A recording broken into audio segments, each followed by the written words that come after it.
Welcome to a different video today on the channel, everyone. We're doing an agent video. That's right. If you've watched any of Second Yellow Card stuff, which is brilliant. If you haven't, I would highly recommend that you do. He's done quite a few of these agent videos now, and I personally really enjoy watching them. The challenge of doing it I found really interesting and really novel. So I thought, why not have a go ourselves? I have actually messaged Matt, Second Yellow Card, just to be like, I'm thinking of trying one. Would that be okay? I'm not saying he has got the monopoly on these agent videos, but he's the only real the content creator I've seen doing them, and I don't want to seem like I'm just stealing his idea without crediting him or anything like that. But I just really wanted to have a go, yeah, hope you guys enjoy the journey, and yeah, let's get stuck into it. So basically, the aim of these videos is to find players who are struggling, underperforming, whatever, whose development is stunted at their current clubs. We simulate a few years into the future. At this point, we are starting in 2027, and we've identified 3 players who we feel have been either underused or have not reached the heights that we feel they should have done at the clubs they are at, for whatever reason that might be. And we are going to see if we can turn their career around. Now, the way it works is we've identified the 3 players already. 2 of them we're going to start with in 2027, and 1 we're actually going to have to jump a year into the future, into 2028 for. And basically what we're going to do is we're going to identify clubs who we feel the player would suit and that the club would suit the player, if you know what I mean. So it's going to be a mutually beneficial relationship where hopefully the player can either reignite his career before earning a move onto a bigger club, or potentially move into a club where he can really put down some roots, become a legend at the club, and finish his career there while hopefully achieving some sort of success. So what we'll do is we will identify the clubs, move them there. Essentially what we'll do is we'll take control of the club, make the bid to sort of orchestrate the transfer and the contract. Once we've agreed all that, come out, reload from the previous point, and then using the editor, we'll move them to the club. Basically, it just avoids any disruption with changing managers or anything like that. And we'll use the editor to replicate the deal as best as possible. It's not always doable, but yeah, we'll certainly see what we can do with that one. And then what we'll do is we'll sim 5 years and then 10 years in the future, or if not, you know, the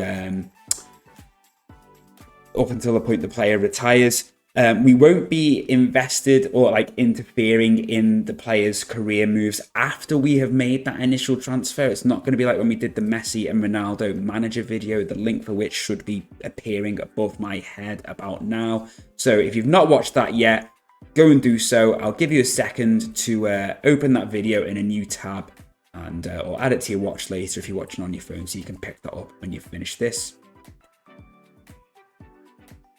Hopefully you managed to do that now, and you're now back with us watching this video. So yeah, with the Messi and Ronaldo video, obviously we sort of instigated moves for them as managers where we felt it prudent, especially, you know, say if they'd been sacked or they were sort of, you know, stalling in the role as a coach or an assistant manager or whatever, and they weren't sort of really showing that signs to move. We'd sort of look and sort of say, well, you know, give them a push to go and take a job, you know, outside their comfort zone, or maybe try and help get them rebuild their career. With this, we're literally going to find this initial move and then leave the rest kind of up to them. And then after we've done that, we will reload everything back to the starting point, so point 0, and then we'll just simulate 5 and 10 years in the future and see how they get on with the agent, the AI agent that Football Manager has set for them. And yeah, we'll see if they do better or worse than us. So I hope I've explained everything for everyone. I can't think of anything that I've missed at this point. If I have, we will touch on it as we move on to the different players. But first off, we've got player 1. And player 1 is Cole Palmer. That's right, Chelsea's Cole Palmer, who moved there from Manchester City, basically in search of more game time, but wanted to be the main man. And obviously City were like, well, it's free FP money. We developed him, off you go. But as you can see, in 5 seasons, he's made 19 league appearances. He spent 1 season out on loan at Anderlecht, where it looks like he actually did pretty well. 34 appearances, 9 goals. But as you can see, since his £40 million move to Chelsea, he's really struggled for consistent first-team action for the Premier League club, making 11 sub appearances in the league in his first season. 2 sub appearances in his second, 6 after that, before he got that loan to Anderlecht, where he got 9 goals and 6 assists in 17 starts. But he now finds himself once again with basically looking for a way out of the club, or the club are trying to force him out. He's actually now transfer listed for 18.5 mil. Could be a bit of a stumbling block for some teams, but wages of 41.5k. I think if we can maybe get him to agree to a salary of sort of 60, 70k max, we set ourselves that limit. Hopefully it will make moves a little bit easier. So yeah, let's go and identify some clubs. Now, the way we're going to do this is we're basically going to look at clubs who we think can fit the player's play style, the roles that Football Manager feels he is most proficient at. So in Cole Palmer's case, that's right-sided winger, likely cutting into his left foot, or as a number 10. So we're going to look at teams which play a system which will fit the roles that he can do, and also teams where he would be the standout performer in that role. So we thought we might as well look at the club who is currently showing a loan interest in Parma, and that is Crystal Palace under the management of Ange Postecoglou. They were relegated in the 23-24 season before coming back up. However, the only issue being is that they would not be able to even afford the transfer fee, obviously why they're looking for the loan. And then we thought, well, what if he takes a trip down the road to the other side of West London and goes to Fulham? But again, wouldn't be able to afford the transfer budget, which is a shame because I think he could be a really good player in Eddie Howe's system. Another team in the Prem we looked at was Brighton, who would definitely be able to afford his wages. The only issue being that tactically, if we can see, we've got Julio Enciso playing on the right, who is probably he is a better player current ability-wise than Palmer, because we obviously have used the editor to check, because we need to in order to be able to gauge what we think is going to be a worthwhile move for him. But the other thing is Kaoru Mitoma currently doesn't have a work permit. If he doesn't get that, Brighton may sell him, may move Enciso out onto the left, which would free up the space for Palmer on the right. Evan Ferguson is loan listed, which might free up the space for Enciso to go through the middle, or João Pedro. I just feel like there's too much uncertainty with a move to Brighton. But one move which I do feel will be an option would be to newly promoted Leicester City under the management of Marco Silva. Transfer budget-wise, not an issue at all, could comfortably afford the 18.5 fee. Tactically, he will be able to play on that right-hand side, cutting in. Made easier by the fact that he would be better than their current right winger, Ernest Nuama. As I said, Cole Palmer's current ability at the moment is around about 150-ish, with the potential to be 160. Nuama's 141, and wage budget-wise, we shouldn't really have an issue.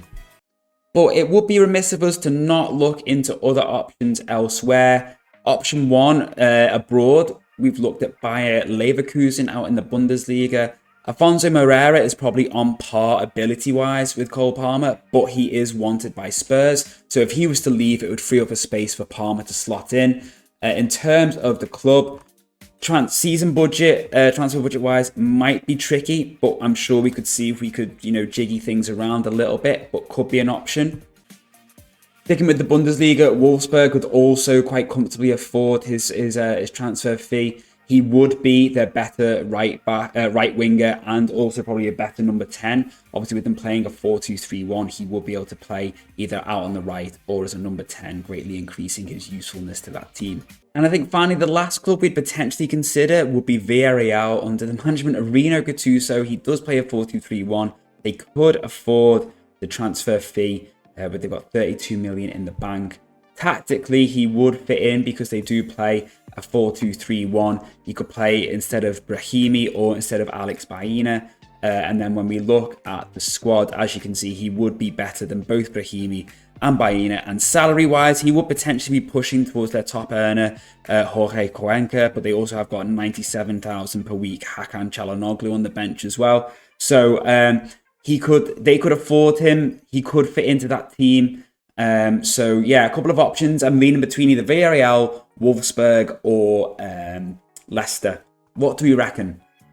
And I think we're going to go with Wolfsburg because one thing we forgot to check, they're playing in the Champions League next season. Villarreal do have Europa League, but Wolfsburg playing in the Champions League. And like I said, Palmer will comfortably go in and be their best option, both at 10 and on the right wing. Now, as we can see, 18.5 mil to make the deal. 55 to 67k per week. definitely Wolfsburg can do that. He would prefer to be used in as an attacking midfielder with a shadow striker role. We'll just take that out of the negotiations. But yeah, let's get this done. And he's actually happy with being a squad player. And then, as we said, salary-wise, 62k, we can easily do this. I think no reason not to. Let's just get it done. So Cole is in the door at Wolfsburg, and he's got some lovely pros there. And as we said, if we look at his attributes, current ability, 133, but potential ability 155. So this has changed actually from when I started looking at this. So he was at his current ability when I checked was at the start of the sim was about 150, with his potential being about 160. So obviously that lack of game time has really hampered his development. So now what we've done is we've reloaded the original sim and we have moved Cole Palmer to Wolfsburg for the 18.5 mil. Same terms of the contract. The only thing we struggle to get in is the loyalty bonus, but we did manage to move over the assist bonus, and the unused sub bonus as well. As you can see, they've still got the original manager, and that has taken off the 18.5 mil off their season budget. So what that should mean is that basically Cole Palmer is now a Wolfsburg player. There's minimal disruption to the club. There's been no change in manager. His contract is as close as we can get it to the one that we managed to do, and we made the transfer as Wolfsburg manager. Now all that's left for us to do is sim 5 years into the future and see where Cole ends up. While that's happening, let's introduce you to player 2. Now player 2 is Bradley Barcola, the French player who plays for PSG currently in real life. And as you can see, he moved here from Lyon. And I think in real life, he goes on like a loan with a mandatory purchase option at the end of that season. So he did really well at Lyon before earning that move to PSG. I basically had to enable the editor because we didn't have much in the way of info on his attributes, just so you can see what his base attributes are currently at this point in time. In terms of his current ability, 135, potential ability of 157. And as you can see, he's not done much for PSG. Three club appearances here, 3 appearances in the league, 4 here. Played for PSG 2, did really well, 27 goals, 34 games, 10 goals in 28 games, before, again, struggling to make any headway into the first team before being loaned out to Nantes, where he did okay, 28 appearances, 6 goals, 2 assists. Now, we find him transfer listed for 12 mil, and he is wanted by Crystal Palace, who obviously we looked at for Cole Palmer, but as we know, they're going to struggle to afford him. Now, Barcola looks like someone who, based on his performance in the PSG 2 team, I imagine he can play quite comfortably as a striker. I'm assuming that's where most of his goals came from. Obviously, as we can see here, he's got the affinity for left wing and as a striker. Now, a move back to Lyon would be out. We've already looked. They do not have the funds. But sticking in France, Lille could potentially afford his transfer fee. And with Koeman playing a 4-3-3, you'd imagine there'd be the potential for him to play on the left or through the middle. And Barcola is currently only on 51,000 a week, so he would comfortably fit in their wage structure, allowing for a little bit of an increase in his salary. The only issue would be that he would be against Angel Gomez and Andre Silva, and they are both currently better than he is. Now, another team not to ignore is one we did look at for Cole Palmer, and that would be Leicester City. Currently, obviously looking for a striker. I'm guessing they've just had someone leave. And Barcola would be potentially their better striker option for them. Certainly than Tom Cannon, potentially on par with Jay Stansfield, and potentially on par with Jovan Cabral. But he also would have the flexibility to play on that left-hand side over Maxwell Cornet once he develops. And I think another club that we should consider would also be Stuttgart. Definitely will be able to afford him. And there is also the place in the squad for him. They currently play a 2-striker system, so you could quite comfortably slot in alongside Dembélé as that second striker. As we can see, tactically wise, there would be the space, and there also does seem to be a place in the squad for him. Basically, looking at their sort of inter-season squad, they're obviously planning on recruiting a new striker and a new number 10, so he could potentially slot in and do that new striker role. But I think in lieu of moving a second player to Germany, I think we will look at advising Barcola that he goes to Leicester. We know he can afford. We know they can afford his transfer fee. They can afford his wages, and there certainly seems to be a space in the squad for a new exciting striker. Now, in terms of his demands, he is wanting potentially between 76 and 100k per week, so that's quite a jump on what he was on at PSG. But the 12 mil, we know we can afford, and we might just have to plump a lot of our wages onto him. So with the transfer fee accepted, 88k per week, 3, I think, is what he's wanting. We'll see if we can just cut down his some of his sign-on bonuses, but let's see if we can get him to agree to this contract. Okay, that's fine. So we can do that. So we know he's going to agree to it. So let's get it done. Let's load up the original file and get him moved over to avoid disrupting Leicester's flow. So Leicester has got their man after we replicated his contract deal as best as possible. You might be wondering why we didn't think of sending him to Nantes or seeing if he wanted to go to Nantes where he'd been on loan last season. They got relegated and there would be no way they could afford him. And yes, everyone, it is a different day, so I am wearing a slightly different outfit from what you saw me in 5 minutes ago. So now we're going to introduce you to player 3, arguably the most challenging player of this video, while Barcola plays his 5 years at Leicester, where we will revisit and see how he's gotten on. Now, as I said, we have to move a year into the future to find player 3, and that is Gabri Veiga. So, as I said, it's going to be a very, very challenging one for reasons we will touch on. So, a little bit of context. Gabri Veiga came through Celta Vigo, was really, really highly rated.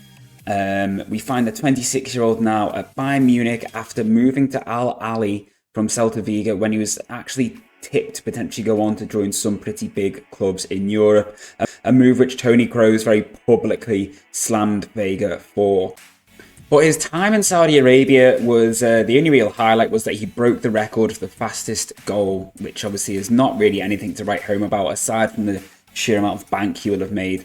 But then he went and signed for Bayern Munich on a free transfer, where despite a relatively sort of semi-productive season last year, making 23 appearances, admittedly 16 off the bench in the league with 5 goals, he finds himself transfer listed at the start of the 28-29 season. And this is where things get challenging. He is listed for 38 million, and also with his wages of 250k likely proving to be a stumbling block for us, it does limit where we can move Gabri to. He is wanted by Napoli, so what we'll do is we'll check them first and just see if they would actually have the facilities to make this deal. Obviously, he's quite happy playing as a deeper sort of number 6/8, or potentially as more of a 10. So, I mean, transfer budget-wise, Napoli would be able to afford it, with them spending pretty much almost all, just over half, of their transfer budget. But wage budget-wise, they do not have that money in the bank. But sticking with Italy, and another club that could potentially afford him would be Unai Emery's Juventus. They have got 31 million left in the transfer budget, so we might have a scope for a little bit of an instalment package to get it done, and they could afford his salary. They do play under Emery a 4-2-4. Now, that could potentially be an issue, because obviously we would be looking for Gabri to play slightly more advanced than this, and they haven't got the scope for him to play as a number 10. And lastly, sticking with Italy again, we have looked at another club, which is Inter Milan, managed by Diego Simeone. Once again, they could afford both his salary and his transfer fee, and he would fit into their system where they play a 5-3-2. He could play probably over Fratesi rather than Barella. As we can see, he is probably about on par with Fratesi's ability. Gabri is sort of around about 150-ish, if I remember rightly. So yeah, just for a point of reference, his current ability is 154 with the potential for 160. So he would provide some competition for Fratesi, potentially will be able to displace him in the future. And then if we look slightly further afield, back to the Prem, we've got Newcastle under the management of Vincenzo Italiano. No issues in terms of transfer budget. Wage budget wise, they don't have the scope to pay his salary, but they could definitely move around some money from the transfer budget. He could play in that number 10 spot that Newcastle have available, but that would be at the expense of the exciting Yasser Asprilla. Now, this is an interesting one. I just thought I'd have a little look at Brentford. They could afford his transfer fee, and interesting, they could also afford his salary. Whether he would be interested in making this move, I guess, remains to be seen, but we can potentially only ask. I feel like this definitely represents the best possible move where he's going to get game time. He would easily slot into their 4-2-3-1 system under a senior. He would easily displace Amin Harit. And yeah, I feel like this is the move where he could be guaranteed to really play. We've got an exciting team. They've got Brian Zaragoza, Kevin Schade, and Jose Marsa. And still got David Raya, who obviously went back after his Arsenal deal. So this could be a good team for him. He could really sort of establish himself. They've still got Ivan Toney as well. Yeah, he could really make a name for himself here and earn himself a move to a higher level after hopefully getting some guaranteed game time. But unfortunately, Vega is not interested in joining Brentford. It was worth a shot. I think we go for plan B, which is probably going to be Inter Milan. And obviously that deal was accepted, and we did manage to get him to agree to a contract as well. He is actually earning slightly more money than Bayern Munich. Believe it or not, he wanted 100k more, but we managed to negotiate him down. I know, obviously, it might seem a bit like, why are you trying to, negotiate a contract? Equally, I'm trying to keep things sort of, I suppose, old football manager habits kick in. I'm trying to keep the deal fair. I don't think it would be realistic for me to now just move Gabri to Inter on like 250k a week, probably making him like their second or third highest earner. He's not done anything to do that. He needs to earn that sort of substantial pay rise in my mind. So let's get him moved, let's get it done, and let's get cracking. Well, everyone, the deal is done. Gabri Vega is an Inter Milan player, and wages all in place, contract done as best as possible. A couple of things we just couldn't quite replicate, unfortunately, but 5 years' time, will he have hit his potential, or will he be at risk of just being another failed player who moved to the wrong club too soon? Well, everyone, it's been 5 years since we moved Cole Palmer to Wolfsburg, and it's time to see how at the age of 30 he's getting on. In short, not great. As you can see if you look down here, we've got a couple of other clubs in the mix. He's had loan spells at Utrecht and Celta Vigo. He's listed by Wolfsburg. They did give him another contract where they kept his wage pretty much the same. They added another 3 years onto his deal. But he's really struggled to sort of make a name for himself once again, much like he struggled at Chelsea. He has admittedly played more games than he did at Chelsea, but most of them have been off the bench. Look at that. 24 sub-appearances in the league, 20 sub-appearances in the league, 17 sub-appearances in the league. He then went to Utrecht, where he played reasonable 14 starts, 7 subs, 7 goals and 3 assists in the league. Came back to Wolfsburg, didn't do much in the first half of the season before getting loaned out to Vigo, where he started 18 games, scored 7 goals, but yeah, not great. And yeah, he finds himself transfer listed now. And he is wanted by 3 clubs currently: Genk, Werder Bremen and Roma. We're going to discount Werder Bremen because we think really, he needs to be looking at a permanent transfer. I know before we said, usually we'll just let them play out, see where they go, sim ahead to 5 years, see where they're at, and sim ahead again into 10 years. But I think given the fact that we've jumped in now and we find him transfer listed at this point, because I have been keeping an eye on things when he went out on loan, he wasn't actually transfer listed by Wolfsburg. This is the first summer where we found him transfer listed. I think as his agent, it makes sense to try and get him a move. And if we look at one of the clubs who's in for him, Genk, he could be afforded by them. They could pay his salary. Interestingly enough, he would have joined Kevin De Bruyne in having played for Genk, Wolfsburg, Chelsea and Man City all at some point during his career. Obviously, his career has gone a slightly different path. He would be playing Champions League. However, they do play a 4-4-2 under Jonas de Ruyck.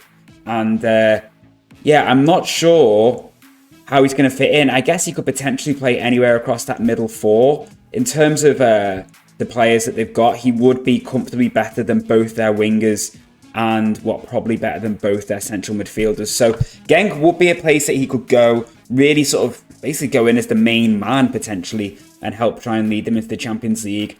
Who knows? He might stay at Genk. He might see his career out eating chips and mayonnaise and drinking lovely, lovely Belgian beer. or it might be a springboard for him to make one final big move to really sort of earn some success in his career. Safe to say that we can discount Roma, who can just do not have the means to afford him at all. And then we did come across one other team in Espanyol who could also afford him and would potentially be playing a system which would play to his strengths just that little bit more, with a 4-2-3-1 being used by their manager. He could slot into either that right wing slot or that number 10 slot. And in terms of ability-wise, he would comfortably be the better option both at 10 and out on the right. But I'm inclined to gamble. He could play at centre mid. Genk want him. I would assume that means they have some sort of plan for him. He would be playing in the Champions League. He would be comfortably one of their better players. So it would be in their interest to find a way to fit him into the team. He's currently got no England caps. So let's see if we can get him a move to Genk, to a league he knows after spending some time at Anderlecht. And see if we can even just get him an England cap in his last 5 years. Just for reference as well, everyone, Celta Vigo would potentially struggle to afford him. They do also play a 4-4-2, but I feel like Genk give him that option to play in the European competitions with the Champions League. So Palmer is actually willing to accept a pay cut as well to move to Genk. So deal agreed. Let's get it done. Well, everyone, there we go. Will this be the move to reignite Cole Palmer's career? Let's find out in 5 years. Well, everyone, it's now time to review how Bradley Barcola is getting on. And yeah, he's been at Leicester now for 5 years. They are still a Premier League team. Barcola is still there. And yeah, let's see what's been going on. So yeah, I'm just going to pop my little face in for this one. There's not really a huge amount to sort of show you at this stage. He's made 147 appearances for Leicester. He scored 14 goals in that time. So in the first year when he moved for that 12 mil, starts were very, very limited. Just the 3 starts, 24 sub appearances. Then as we start to move up, we see that his game time did start to increase. With 25 starts, 3 goals, 1 assist, 1 Player of the Match award, and 11 sub appearances. 29 starts in this following season with 4 goals and an assist in the league. And then 26 and 9 subs, 4 goals, 3 assists after that. But then in this last season, he's really found his game time really, really reduced. They have changed manager. They have got rid of Marco Silva. Well, it's a lot earlier on, actually. They've had a few managers in that time. But the new manager, Patrick Vieira, potentially doesn't really back him. Who knows? And it's not even like he's had loads of injuries this season. He's had a few little niggly ones, but nothing that's really kept him out any longer than 2 weeks. So yeah, as you can see, there's no real reason why he can't still fit into Vieira's system. And as it stands, he is actually potentially listed as their starting left winger in this system that they are playing. So it'll be interesting to see where he's at in another 5 years' time. Meanwhile, as for Gabby Veiga, looking at it, it doesn't seem like it's been plain sailing for him. It looks like he did struggle to displace Barella and Fratesi. But in this last season, with Barella moving to Saudi, it has really opened up the pathway for Veiga to play. And boy, has he capitalised on that. Because as we can see in this last season, 34 appearances, 18 goals and 11 assists in the league.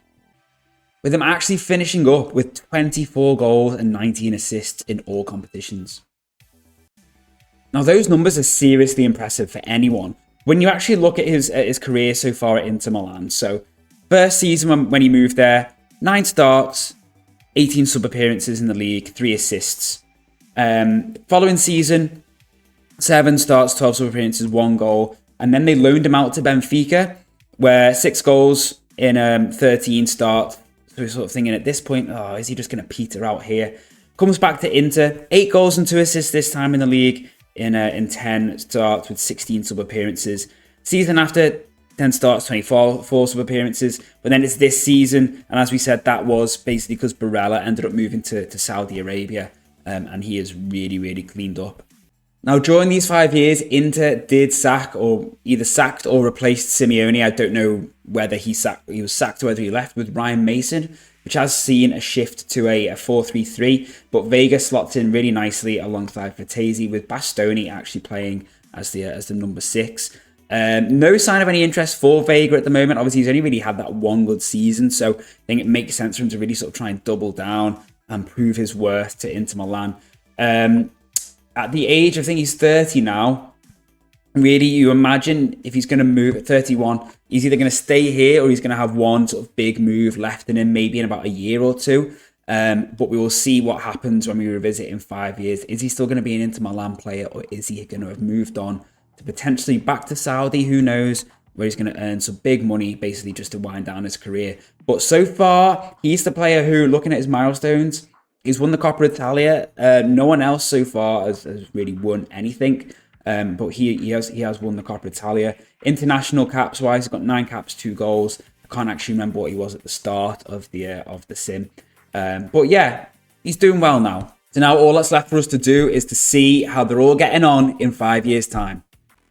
Now you join us with Cole Palmer 4 seasons after we moved him to Genk. Ignore the fact that it says 1.7 mil. I think I must have missed the 0 off when I was sorting everything out. My head was a bit mashed by trying to type in all the different numbers for the contract and stuff like that. And I somehow missed off a 0.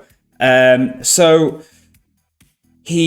where did we last see you? So yeah, it was when we'd moved him to Genk for 17 mil, and he did well. Although he didn't make a huge amount of starts at first, but then its importance to the team grew into that second season. He still made more sort of appearances and starts, but he certainly weighed in with some goal contributions, and he did actually win the Croquis Cup in his final season at the club before he went on to Istanbul Başakşehir on a free signing. Now, I did actually go 5 years into the future, and I couldn't find him, and I think it's actually because Istanbul might have been relegated. I'm not sure, but basically I couldn't find him in the 5th season. So I had to go back a season because I thought I see retired, but he just wasn't appearing. So, but then I went to add the Turkish league in, and it's not going to come into effect until next season. So let's hope that when we roll over into July, that they're still there. So we rolled over into July, and Cole Palmer is only going to move to Fenerbahce for 575,000. Wow. Fener, I'm pretty sure, didn't do that great last season. We have added the league, by the way. I'm pretty sure, yeah, they didn't even get top 3. Didn't even get top 3. So, yeah, that doesn't bode well. But actually, no, I think I've seen what it was, by the way. When I was looking at Istanbul, it says they're in the 1st division, so they did get relegated. But Cole has moved on to Fenerbahce. And as we said, he did have a decent season with Istanbul Başakşehir last time, with 9 goals and 4 assists and 36 starts. So he'll certainly be looking to see if he can help Fenerbahce get themselves back to the top. So what we're going to do is we'll keep simming with Cole to see where he's at until he retires. So after spending 2 years at Fenerbahce, Cole Palmer is finally retiring now. If we look at the history, in his first season, he actually played quite an important role for the club, making 28 starts, scoring 8 goals and getting 3 assists. And that got them 5th, so it got them into the Conference League. But then in his second season, he did not kick a competitive ball at all, which is a real shame because this is the season where Fenerbahce won both the league and the Conference League. But he is actually retiring now as Cole Palmer. And he retires after 321 league appearances for all his clubs, 56 goals, 21 assists. In terms of milestones and trophies he won, so he won the Croquis Cup, and that was obviously ignoring all the stuff he won with Man City. The only thing he won after we took over, after he sort of failed at Chelsea, was the Croquis Cup, which is a bit of a shame, really. In terms of international caps, he didn't get any at all. And what's he showing? I don't think he's even shown any staff attributes, so it doesn't even look like he's potentially going into a non-playing role now that he's retired. So a career where he had City, Chelsea, Anderlecht, Utrecht, Wolfsburg, Vigo, Genk, Başakşehir and Fenerbahce. He got to certainly see different parts of Europe. He did win a trophy after we took over, but to be honest with you, I would have expected him to have maybe done a little bit more. I really thought the Wolfsburg move would have been a good one for him, but it really did not seem to be the case, unfortunately, which is a real shame because he really probably could have kicked on there and then gone on to kick on sort of really going forward, but it just seemed that it just didn't work out at all, and that was kind of at the crucial time for him in his career. He did manage to do well at Genk, but he was already sort of in the twilight of his career then, and unfortunately, he wasn't able to earn himself a move to a sort of slightly bigger club after that. But anyway, we learn, we move on. Let's go and see how Barkla's getting on. Now, this is 10 years since we took over, so Barkler is retiring 2 years earlier than Palmer did. And we find him at Watford after he made just shy of 200 league appearances for Leicester. But yeah, he's at Watford, and let's see how he got there. So, this is where we moved him to Leicester. And as you can see, so this was when we checked in, wasn't it? Was it 22, 23? We checked in with him. Made some decent appearances there. Obviously, they just had a new manager come in, and then really tapered off. Loaned out to Metz, or I believe when I've checked. I mean, he had a fairly decent return, but I feel like when I checked, we'll have a look in a second. I think they got relegated again. So he had a relegation at Nantes and a relegation at Metz on his card. He then went to Watford, who are in the Championship. Did okay, a goal every 3 games in the league. And then in his final season, 4 starts, 3 goals. Again, not really a huge amount in some ways. Yeah, relegated by Metz. He didn't win. I don't think he won any trophies since we took over, which is a shame. But to be fair, how much of a role did he really play in these wins with PSG? But yeah, no trophies at all. No international caps. So unfortunately, while he probably had a slightly better career than he obviously would have done if he'd stayed at PSG, and he certainly got to play more games, I certainly would have expected him to have really kicked on and done more. It seems like maybe those early sort of years at PSG where he just did not get the game time really stalled his development, and he was never really able to recover from that. But that's a shame. What about him not showing any sign of any staff attributes as if he's going into coaching or anything either? So let's move on and let's see how Vega's doing. So the year is 2038, and unfortunately, Vega has already retired. And we've looked into this, and I think basically the reason we've missed out on his retirement is because when we look, he was actually released by Girona in January, and I suspect he retired then, to be honest with you. But how did he end up here? Well, if we go back to here, so we jumped in with him. I believe it was just after he'd had this breakout season for Inter where he got 18 goals, 11 assists. And then the following season, he played again, 28 games, 28 starts, 45 in all competitions, 11 goals and 13 assists. Following season, his number of starts started to reduce, but he still was putting up numbers. And then the same again the season after. And then he barely kicked the ball at the start of this season before moving on to Girona for 9.25 thousand, which is absolutely astonishing. So when I actually looked at this season, he actually managed to help get Girona up into, well, I say helped. He made, 29 appearances in all comps. Well, he did get them into Europe, but then he was released halfway through the following season after only having made 8 sub-appearances. Excuse me, in terms of what he achieved, so while he was at Inter, he won the Coppa Italia twice, and he won the Super Cup, but he did also win the World Cup with Spain, which was really good. So we got some real international honours on the board here. I can't remember how many... Where can we see how many caps? 18 caps and 3 goals he got in the end.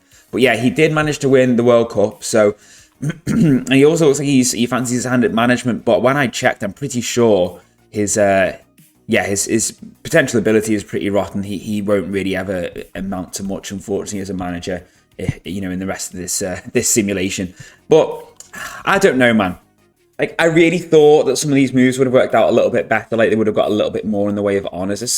Certainly for Cole Palmer, and to be fair, I would have thought Gabby Vega might have at least got like a league title or something. But maybe 2 Coppa Italias and a Super Coppa and winning a World Cup, he'd take that as, yeah, I'm pretty happy with that. Obviously, the move we made helped get him to be involved in that Spain team off the back of that really good season he had with Inter. So, I don't know.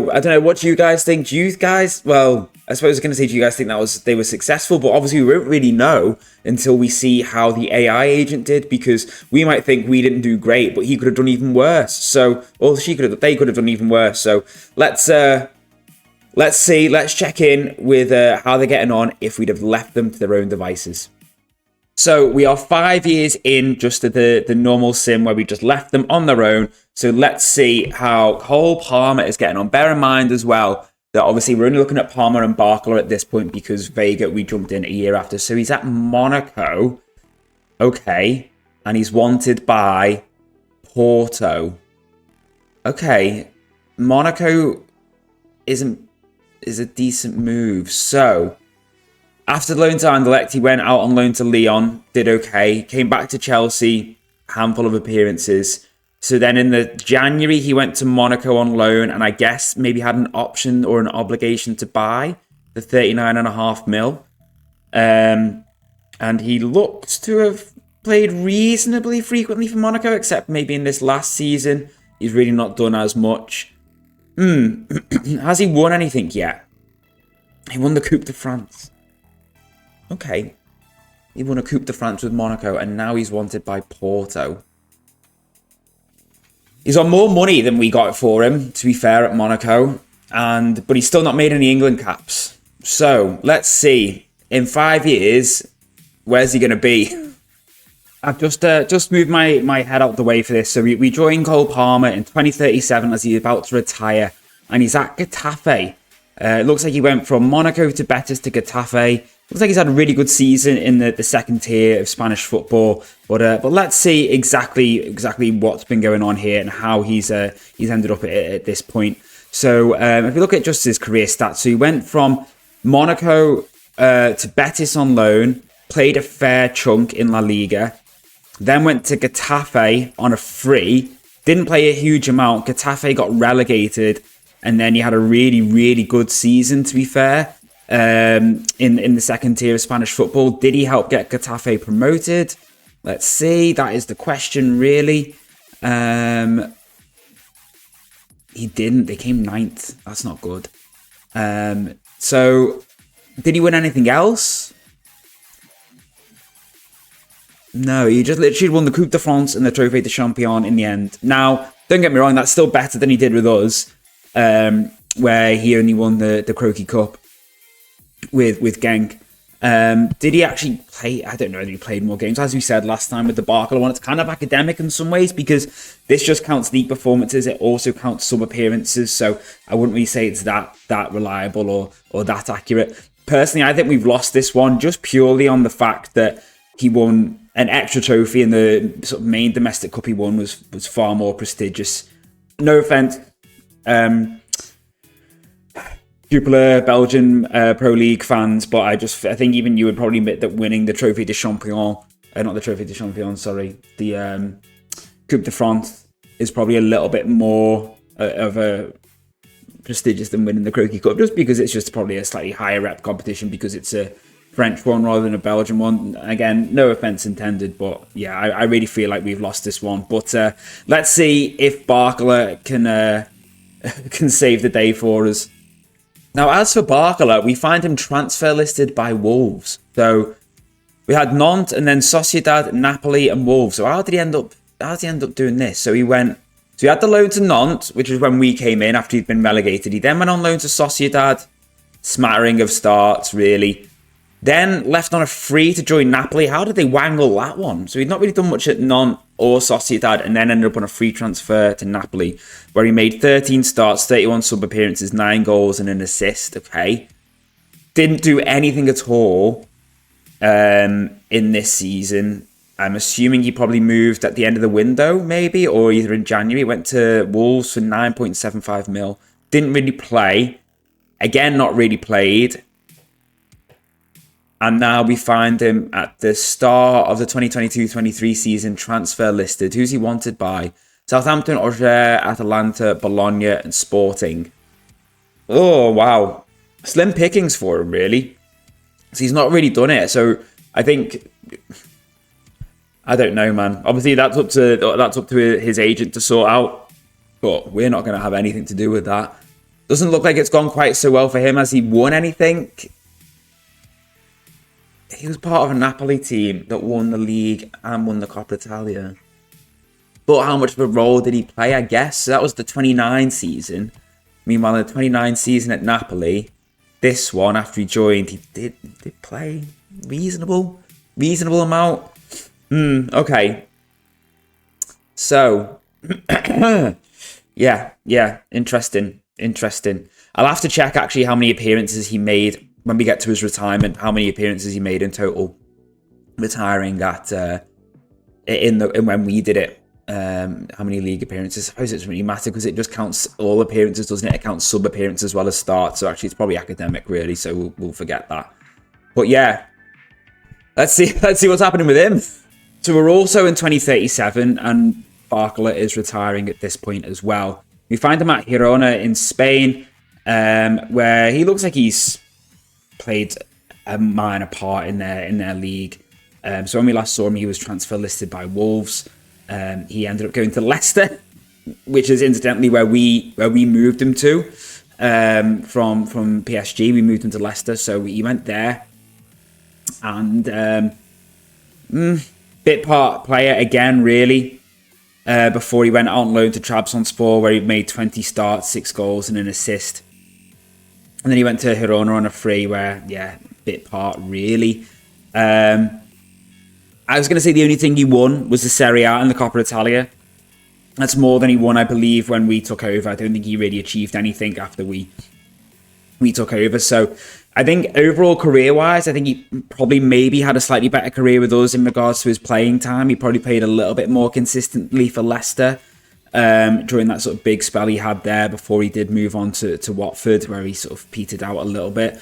But going to Napoli for a season, making 13 starts, 8 starts in the league, and winning the Serie A and a couple of Coppa Italia, I think is pretty good going. So once again, I feel like we've maybe just been slightly edged out on this one again on technicalities, really. So fingers crossed, Gabri Veiga. Now, a year into the future, looking at Gabri Veiga, 5 years after we last saw him, and he's actually at one of the clubs we looked at for him in Juventus. And he looks like he's done pretty well in terms of the numbers he's been putting up. So let's see what happened with him. So he looks like he followed the same sort of path as Cole Palmer. So in that last season at Bayern Munich, obviously we saw him do quite well. And then when we moved into Inter, he went on loan to Juve, where he played a fair bit. And then he joined a similar sort of fee, 39 mil, as Cole Palmer. I guess, again, it was like another mandatory or option to buy clause. And he put up, 20 goal contributions and 49 appearances. Pretty solid. Looks like he's been a bit of a mainstay in the team, really. Now, obviously, we discounted them because they had Unai Emery, who didn't look like he was going to play a system that we thought would suit him. But I did have a quick look, and I'm pretty sure they did have Andoni Iraola, and it looks like he's left. And why is that? Why has he left? Was he sacked? He was sacked. Okay. Emery resigned, I'm guessing, to maybe take an international job. They then had Graham Potter, who left. They then had Pochettino left.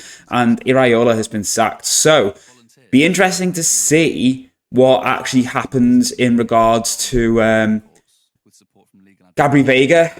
Now that he's left, whether the new manager is going to come in and is going to see a role for him. He's not actually won anything since he's been at Juventus, though, whereas obviously at Inter Milan he did get a couple of trophies. He's actually earning more money at Inter Milan as well. Not that that really matters. He's had a similar volume of international caps so far, but we're interested to see where he is in 5 years' time if whoever comes in at Juve obviously backs him or plays a system that's going to suit him. But so far, I feel like we're maybe just about edging it on Gabri Veiga, even if he is potentially playing more for Juve. He did eventually establish himself in the Inter Milan team and obviously did win a couple of trophies there. So, well, let's see where he's at in 5 years. So it's a year later and Gabri Veiga is at Salzburg and he is just about to retire. So after Juve, he went to Torino and then he moved to Salzburg.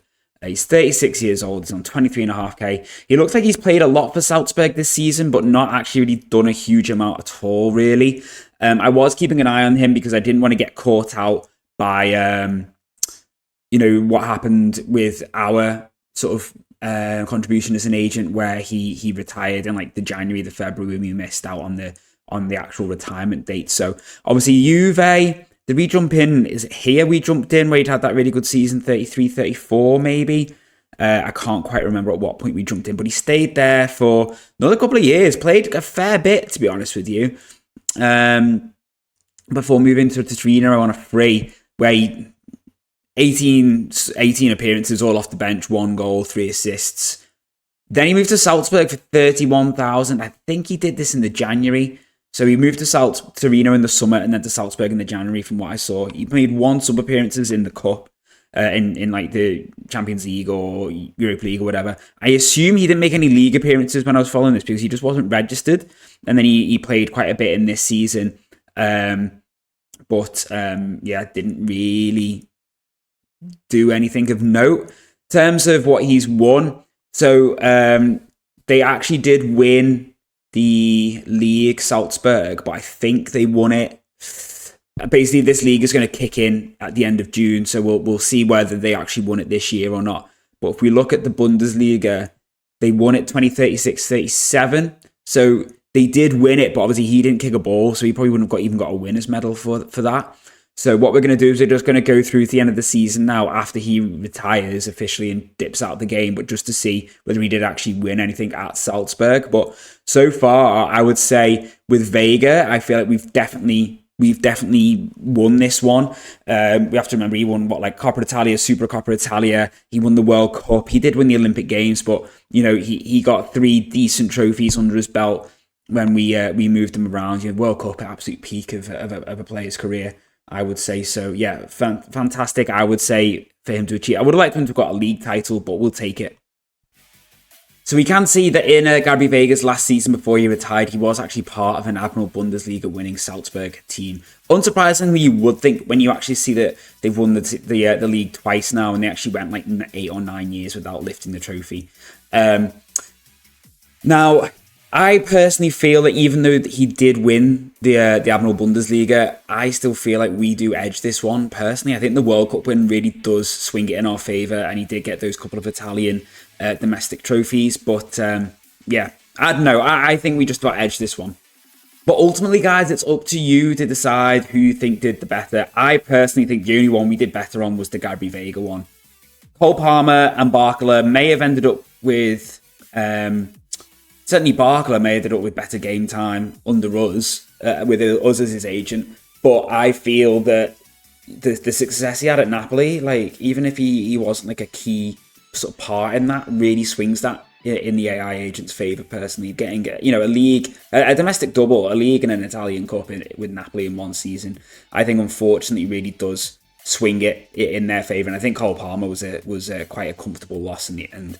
He barely played for Wolfsburg when we moved him there, whereas he had a good run at Monaco, obviously winning the Coupe de France and the Trophée de Champion. And, we then moved him to Genk after the sort